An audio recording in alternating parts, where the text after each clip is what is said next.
We're going to be talking about soybean plant population density. So plant population density is very important when it comes to determining your economics for this year's crop. The more seed you put in the ground, the more you have to pay up front for that input.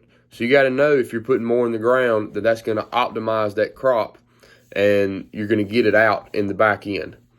So soybeans are a very flexible crop when it comes to how much you want to put in the ground, and a lot of it's driven by your planting date as well.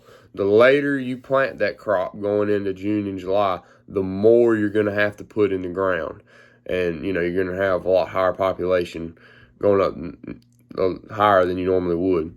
And also the higher up in the United States you get, more toward the north, they already have to plant a much higher population than we do down here in the South.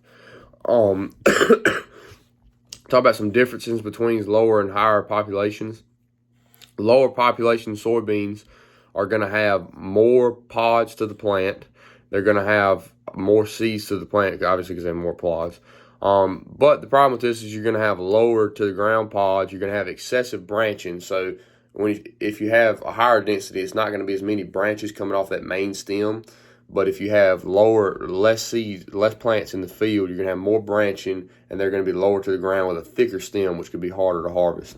So the higher rates are going to have a tall, spindly plant.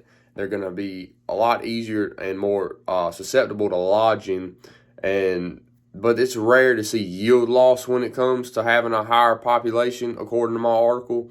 But if you have an excessive amount out there that you don't need, then you're wasting your input costs on that when you don't need to be doing that.